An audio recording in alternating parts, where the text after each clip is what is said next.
Bon, mesdames, messieurs, chers amis, d'abord, pardonnez-nous de vous inviter, de vous convoquer à des heures où le soleil n'est pas encore levé, où trouver son chemin jusqu'à cet auditorium du 15e arrondissement n'est pas forcément toujours évident. Mais la matière était importante et il nous a semblé qu'une pleine matinée était nécessaire pour aborder les sujets que je vais essayer d'introduire dans quelques instants. Mais tout d'abord, je voudrais excuser Philippe Martin, le ministre de l'Environnement, qui m'avait promis de venir ouvrir ou clore cette matinée et qui a dû, pour des raisons que vous devinez tous, quand on est ministre, on est souvent sollicité et par des sujets qu'on n'a pas forcément à l'agenda quelques jours plus tôt. Il a donc été dans l'impossibilité de nous rejoindre et je le regrette surtout pour lui, bien sûr. Ensuite, je voudrais excuser mon compère, mon ami, mon coprésident Louis Nègre, qui n'est malheureusement pas là ce matin, qui s'en excuse auprès de vous, mais il doit rentrer impérativement ce matin à Cagnes-sur-Mer, sa ville. Et oui, des fois, le cumul a des exigences que tout le monde ne mesure pas.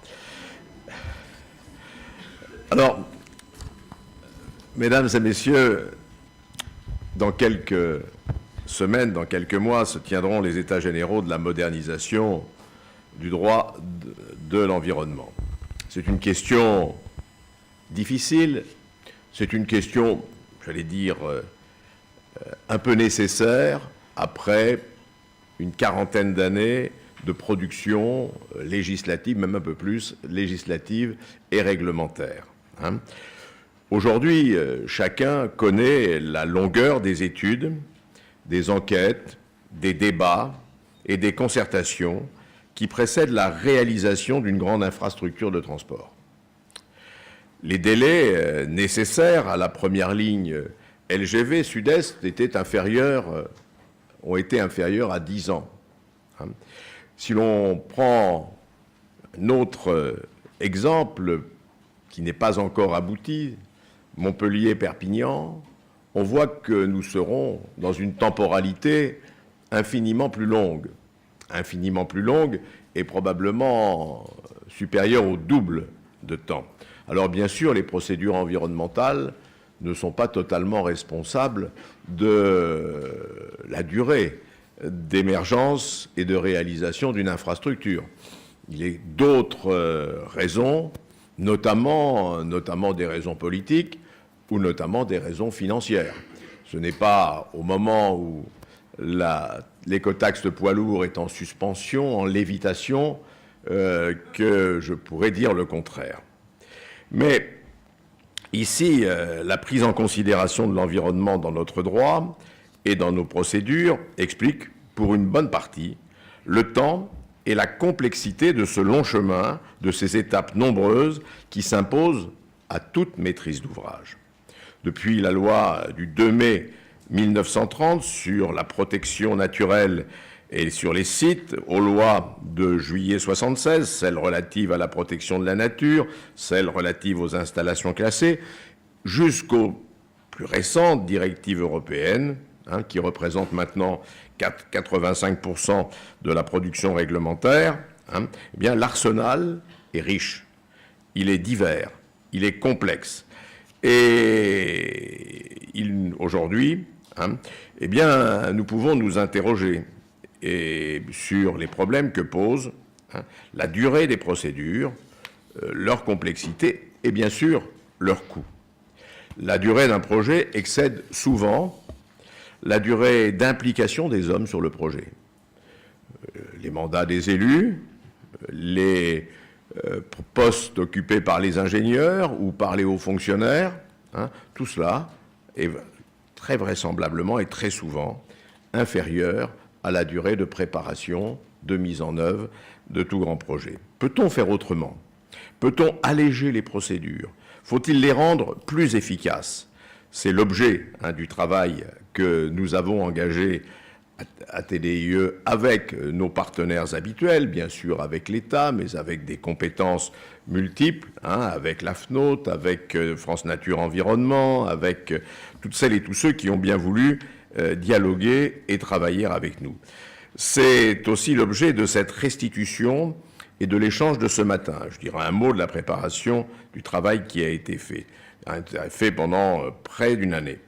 Et puis, c'est un travail qui a été fait sur le cas français, mais également, nous avons voulu regarder aussi ce qui se passait à côté, ce qui se passait dans d'autres pays de l'Union européenne, parce que nous avons effectivement de grandes qualités législatives dans ce pays. Ce n'est pas un parlementaire qui dirait le contraire, mais d'autres pays ont des qualités organisationnelles, ont des qualités procédurales qui méritent aussi notre attention.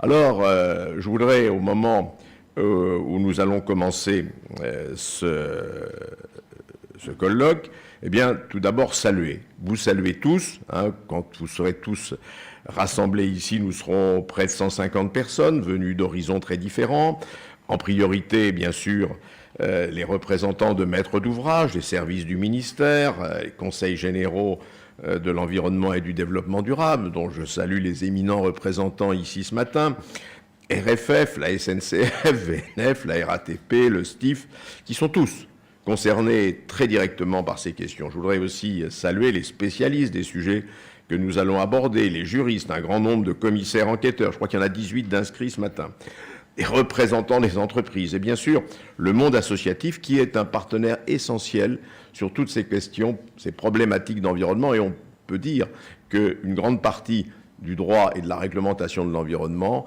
est liée à la réflexion, au militantisme, à l'intervention des associations qui se sont engagées et qui œuvrent dans ce domaine.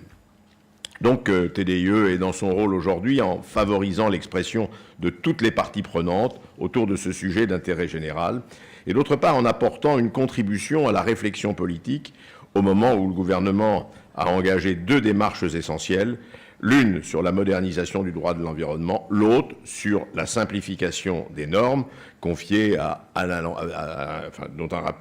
qui va être issue d'un rapport confié à Alain Lambert et au maire du Mans, Jean-Claude Boulard. Et si vous voulez, nous aurions dû d'ailleurs intituler cette manifestation plutôt séminaire que colloque, puisque TDIE travaille depuis 9 mois sur le sujet, et il vous propose aujourd'hui d'enrichir ces réflexions par vos propres propositions. Le travail qui va vous être présenté ce matin a été mené par Philippe Subra, que tous les amis de TDIE connaissent. Philippe Subra est membre de notre conseil scientifique présidé par Michel Savy. Il est professeur à l'Institut français de géopolitique. Et puis également par Dominique Overlot, qui est le chef du département recherche des technologies du développement durable au commissariat à la stratégie et à la prospective, lui aussi membre du conseil scientifique de TDIE. Je tiens aussi à remercier bien sûr la DGITM, qui est représentée remarquablement ce matin par notre ami Ritz, et puis et à France Nature Environnement pour leur engagement dans cette démarche et sur la richesse du dialogue qui s'est approfondi au fil des réunions. Je voudrais aussi remercier tous ceux d'entre vous qui ont répondu présents pour des entretiens individuels, pour la tenue des ateliers. Et puis enfin, permettez-moi de saluer le travail de grande qualité, mais ça vous allez le mesurer vous-même en lisant le rapport qui vous a été distribué, le travail de Sonia Breuse, qui est étudiante en master à l'ISMAP et qui est en stage chez nous depuis maintenant 1 an. C'est elle qui a servi, j'allais dire, de go-between entre toutes les interventions et puis surtout qui a tenu la plume pour faire ce rapport préparatoire. Alors, j'espère que ces 5 heures seront des heures denses qui nous permettront d'aller plus loin dans la compréhension mutuelle des positions, l'appropriation des sujets sur lesquels il est possible d'agir, des démarches opérationnelles qu'il faudrait mettre en œuvre. Et jusqu'à la dernière minute, nous espérions que Philippe Martin serait là pour ou bien nous donner les lumières gouvernementales pour introduire les travaux, ou bien pour recueillir le miel de vos propos. Peut-être se rattrapera-t-il en fin de matinée. mais en tout cas, nous lui ferons connaître les résultats de ce travail et de nos échanges. Je vous remercie et je vous propose maintenant de passer à la première table ronde.